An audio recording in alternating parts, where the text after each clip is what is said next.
Ең қымбат крем 450 мың теңге. Отандық шоу-бизнестегі қыз-келіншектер сұлулығының сырын ашты. Көктем мерекесі қарсаңында отандық шоу-бизнесте жүрген қыз-келіншектер сұлулығының сырын ашып, жаңару мезгіліне қарай дайындалып жатқанын айтып, эксклюзив сұхбат берді. Бұл туралы Стан Кезет ақпарат агенттігі хабарлайды. Әр әйелдің күтімі әртүрлі. Бірі бренд жақсы көрсе, енді бірі бренд пен тренд қумаймын деп ақталады. Актриса әнші Жұлдыз Өмірғали киімге қатты қызықпағанымен бет күтімімен ақша аямайтынын көрінеді. Беттің таза болуы өте маңызды. Тазалық беттен басталады. Бұрыннан сапалы косметика қолданамын.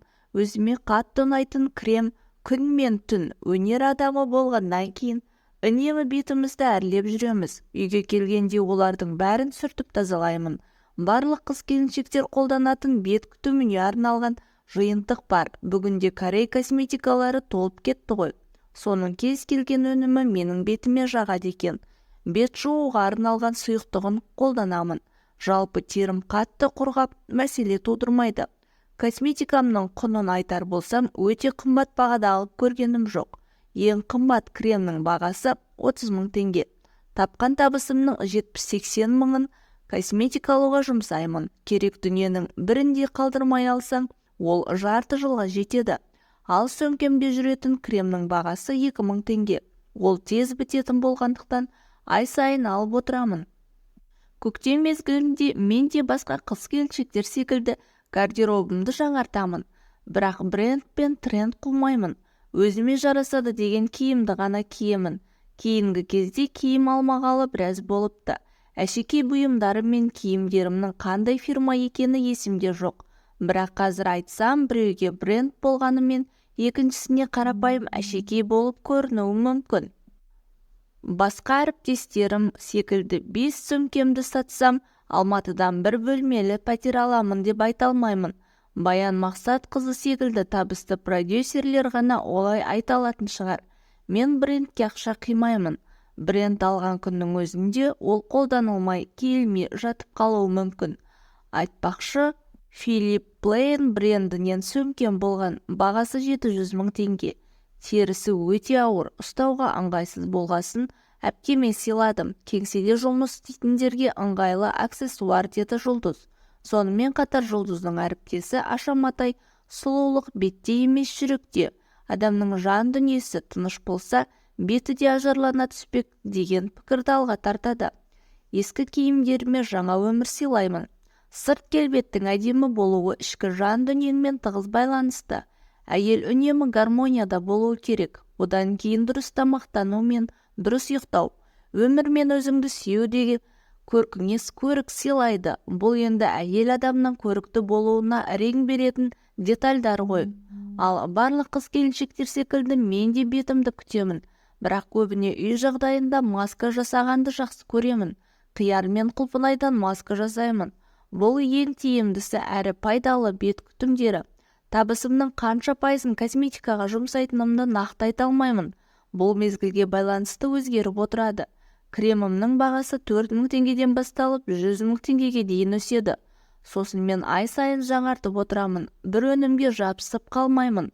4 кезеңнен тұратын бетті тазалау міндетті түрде керек. Соны күн сайын жасаймын. Бұрын білмедік. Қазір косметологтармен кеңесіп жүргесін үнемі айтып отырады. Содан кейін қолға алдым. Киімдерім туралы айтсам, ескі киімдерге жаңа өмір сыйлағанды жақсы көремін. Бүлініп қалған жеріне тас жабыстырып немесе орамалмен сәндеп қоямын. Брендтерге қатты құмармын деп айта алмаймын. Күйеуіме айтып алдыртып алатыным бар. Бренд дүниелердің бәрін күйеуім сыйлаған. Мен бағасын сұрамаймын. Гардеробымда бренд заттарым бар. Күйеудің табысы әйеліне жұмсағанды артады деген сөзге сенемін. Жолдасымда қарсылық танытқан емес, дейді Аша Матай. Танымал актриса, блогер Әсел Асқар табысының дейінін косметика мен киімге жұмсайтынын жасырмады. Табысымның 1 миллион теңгесіне косметика аламын. Макияжбен жүргенді жек көремін, бірақ күн сайын түсірілім болғасын жасатуға тура келеді. Күнделікті өмірде биік өкшедеп киіп жүргенді ұнатпаймын. Спорттық аяқ киім киіп жүремін. Маған ең маңыздысы бетім таза ылғалданып тұрса болғаны. ұйықтар алдында ғана крем жағамын, тіпті сұйықтықпен сүртпеймін, тек салқын сумен ғана жуамын.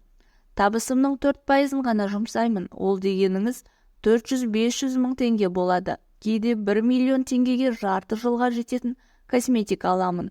Ең қымбат кремді 450 мың теңгеге алғанмын. Ең арзаны 50 мың теңге. Мен аяқ киімді қатты жақсы көремін. Оқырманымның бәрі біледі. Аяқ киім ала беремін. Одан кейін сыртқы киімдерді жақсы көремін. Куртка, плащ, пальтодан көп киім жоқ менде. Сөмкемнің де қымбатын ұстаймын. Белдік көп. Дүкендерден науқандық жеңілдікті күтіп жүремін. Өз бағасынан әлдеқайда жеңілдік жасалған киімдерді сатып аламын. Міндетті түрде қымбат дүкендерден киінемін деп айта алмаймын. Барахолкадан да базардан да киімдер сатып аламын. Адамбыз ғой бәріміз, тек атқарып жүрген кәсіптеріміз ғана бөлік, деп жан сырын ақтарды актриса. Одан кейін танымал әнші ұстаз Бақыт Тұрман да гардеробындағы қымбат заттарын айтып берді. 2 миллион теңге тұратын білезік пен сақина сыйлады. Өзіміздің танитын ортада достарымызбен қыдырғанда макияжбен жүрмеймін. Мерекелік концерттерден бөлек іс-шара жиындарға макияжсыз бармаймын. Шашыма да бетіме де күтім жасаймын. Менің бір қасиетім бар, ол жаман ба, жақсы ма білмеймін, ұнаған затыма жабысып қаламын. Кейбір құрбыларым ай сайын косметикасына түрлі фирманың өнімдерін алып отырады. Менде ондай қасиет жоқ. Бір крем ұнаса, соны өмір бойы пайдаланамын. Басқасын алмастырсам, бетіме жақпай қалады деген қорқыныш болады. 50-60 мыңға базалық косметика аламын.